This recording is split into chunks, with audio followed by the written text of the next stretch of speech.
back at the mold and the doghouse. Not a good pencil sharpener. It's probably both pencil sharpener and pencils that are bad in a combination. Yeah, now we are back by the mold and gonna continue with it after some doghouse break since we've been working with the engine a little bit. Mm-hmm. So it's gonna be super exciting continuing with this. We have rounded the edges, at least 2 of the edges for where the beam will protrude out from the doghouse. It's a little bit rounded. And I think now we're gonna mark the edge of the roof, right? Yep. So we can place some pieces that will be the... It's really difficult to explain these parts, but like a flange that will... where the laminate will go up against, yeah. Which in the product in the end will be like the parts that go down. Maybe it will make sense eventually. Yeah.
Now we started making the wall for the mold.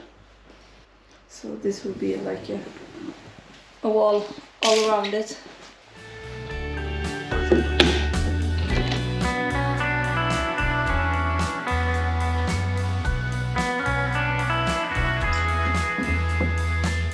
Det var det.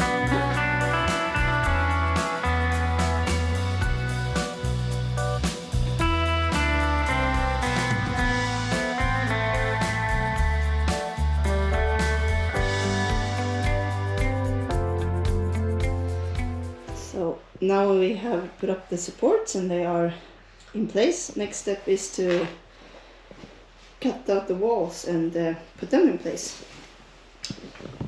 So let's cut this one.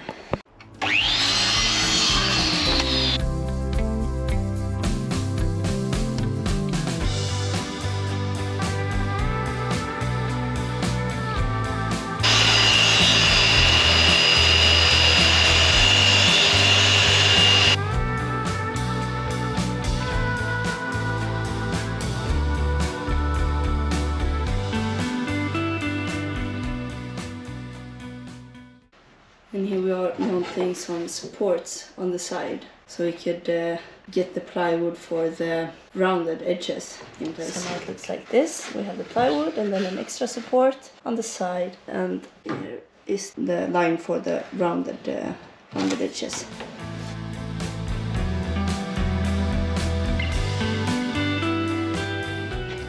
Early Christmas. We have received the final package for all the stuff not all the stuff, but some of the stuff we need for the doghouse. This one got lost for like 2 weeks in transit. So what do we have here? What do we have? Vacuum bag pin, I guess. This is some...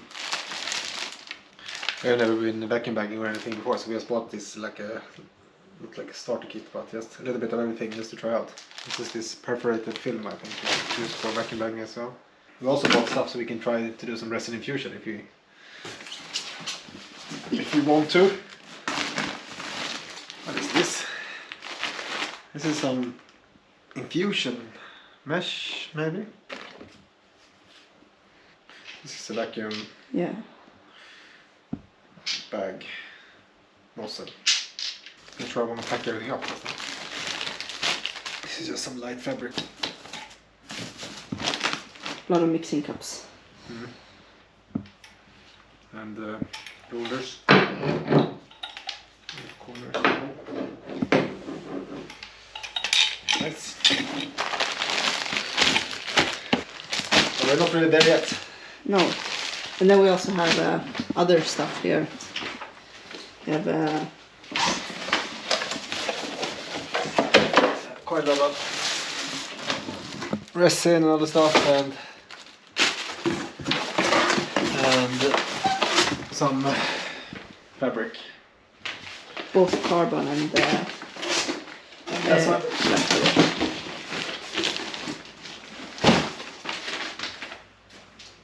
Cool. But yeah, that's for later. Now we're gonna finish this the outline for the roof. Yeah.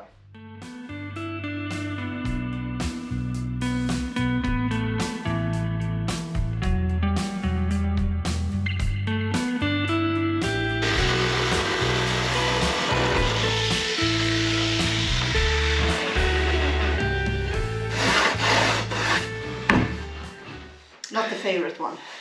No, it's always really bad actually, but we have a good one at home. And then we might also have an explanation for why we're using teak plywood. Super expensive teak plywood. Yeah. This is because we had some pieces of this laying around, and I don't really know what we will use this for. I don't think we will ever use it for anything. Yeah. So. And we needed some thin plywood that bends easier. So. Yeah, that's the reason.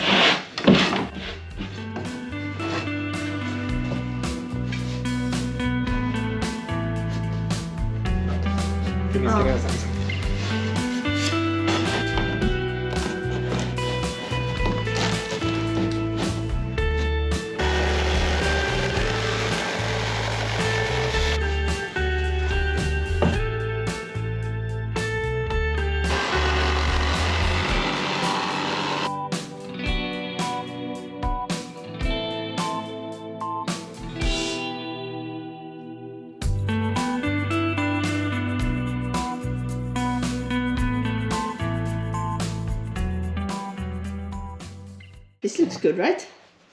Yeah, I think it's going to be really good. Let's just finish them and 2 more pieces. And then glue them in place. Looks really cool. Should we maybe glue these ones in place already now?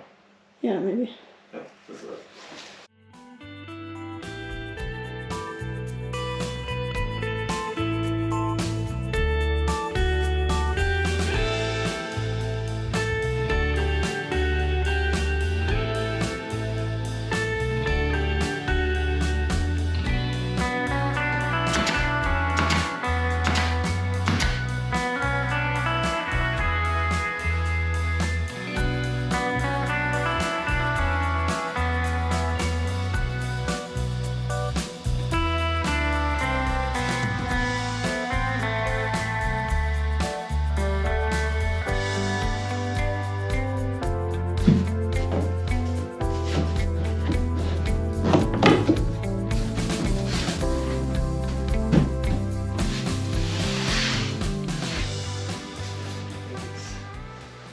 Close enough to start with. Should be slightly flatter shorter.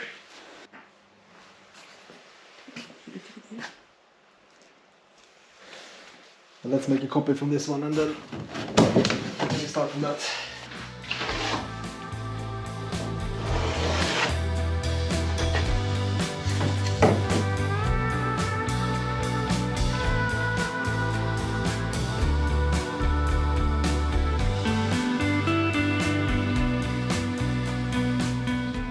This looks really cool. Just gonna cut the final piece that is sticking out on the last 2 and glue them together. Yep. Glue them in place and yeah. It really feels like it would be super cool to make an infusion of the whole roof.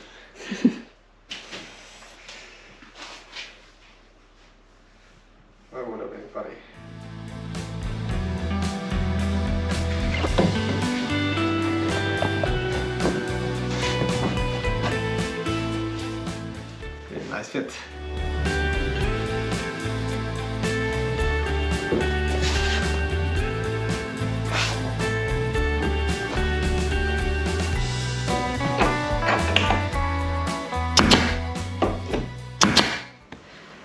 So now we finally have the outline ready for the roof.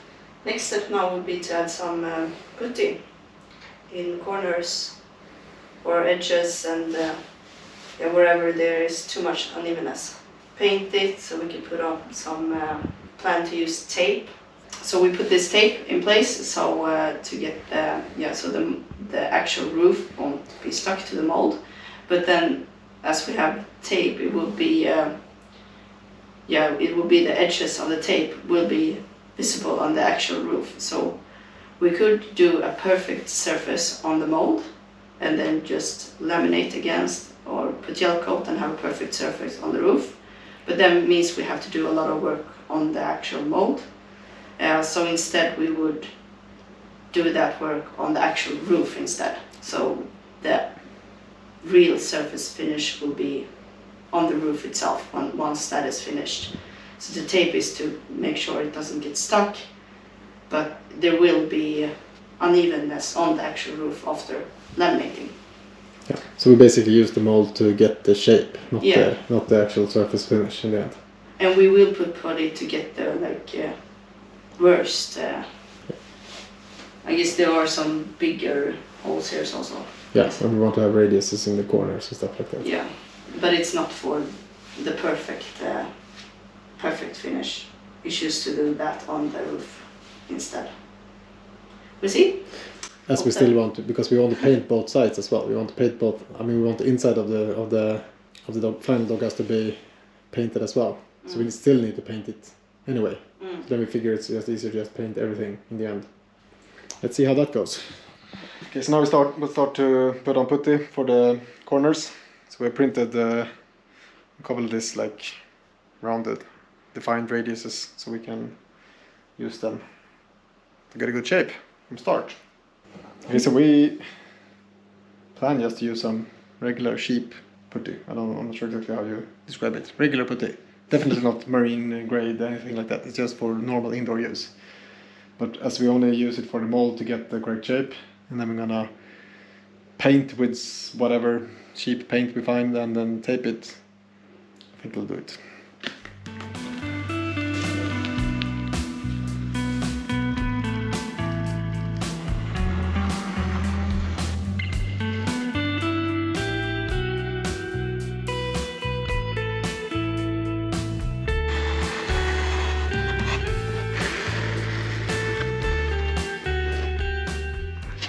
We really underestimated how much putty you need. We bought way too little. Almost the entire tube almost went to just bean. I don't know. We need to buy more. Definitely. But the 3D printed... This thing is really good.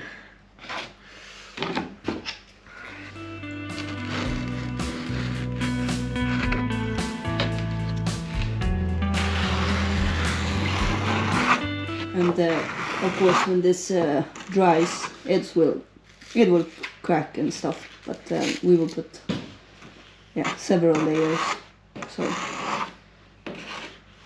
to get as good shape as possible, as this is what it's for, the shape.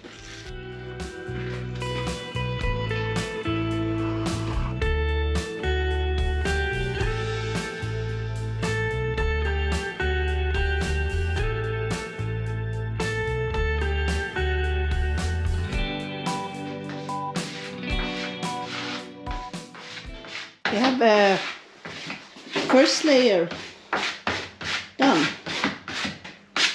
It starts to look really good. Promising. Looks a little bit like a chessboard right now. Since they are so dark and so light, the pieces on the outline. Oh. Great. I guess that's it for today, right? Yes.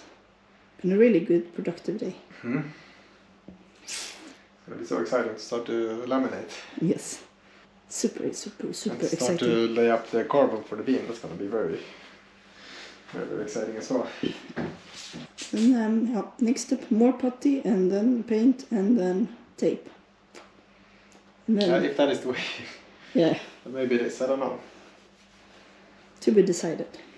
I guess we could probably coat it in epoxy and then try to use some mold wax or something like that as well. I'm not sure what is the best way forward actually.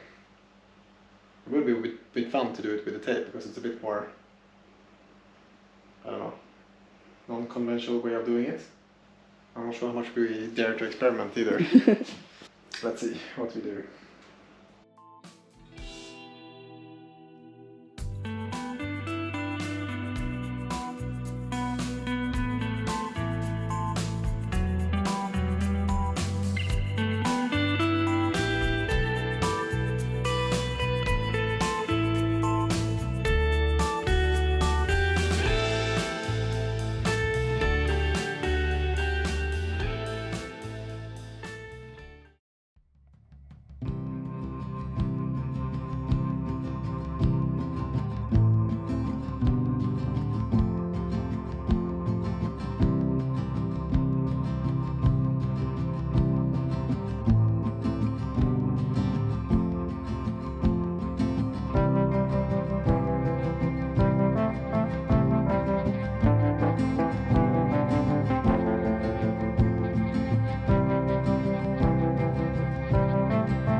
So today I'll try to remove the furling motor for the furling head sail, and the reason for that is that the power cables for them there are holes in them, they are really badly corroded inside, and to change them you need to open up the unit. And these cables goes all the way down to a relay box down in the V berth. You could potentially make them shorter and just have a connection point here in the anchor locker, but it's also nice to have them in one piece into a dry place. Yeah, let's see. So we'll try to pull the cables through and see if we manage to get it out. So the wire goes through the deck and then continues through here. Okay, so here is the connection box for the furling motor, and yeah, I will disconnect the wires and then put a pilot wire in, so that when I pull the wires through, we have a pilot wire that we can use later on to install everything back. I'm not sure how the wires are routed behind the interior here, and it's not that easy to access it, so we'll see. Hopefully there is some duct or something, so it's quite easy to pull them through, but we'll see. So I had to open up the interior inside to cut away the lugs that got stuck, but I wasn't that tricky actually, and yeah, let's hope now they should come through.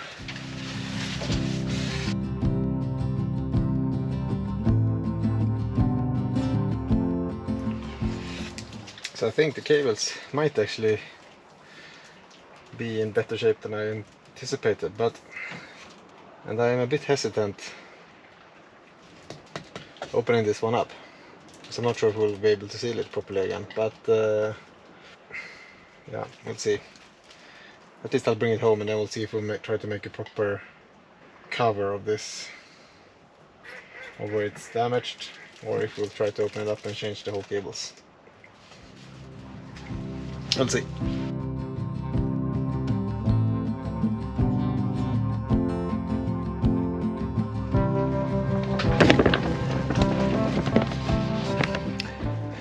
Everything's a bit tight here under the tarp. Next to remove are these blocks, and the reason for that is that the ball bearings are really worn down and we need to replace them. And then at the same time I also would like to just clean everything up, so I think we'll try to remove it and fix it back home. Okay, so we're on the inside under the blocks and we'll try to remove the interior.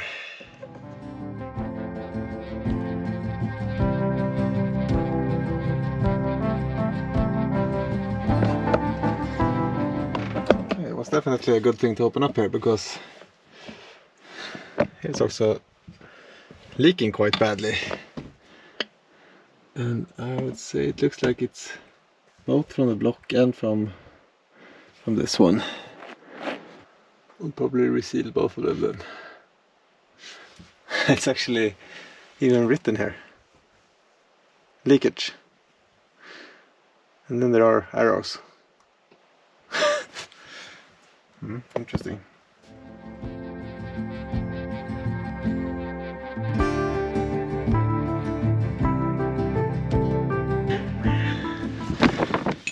So I managed to undo all 5 bolts on top here, and everything is loose, and I assume that when you lift this off, everything will just fall apart. I mean, I guess you need to hold it together to make sure the bolts will not fall out. But the bottom plate is still stuck a bit, so let's see what I can do about that one.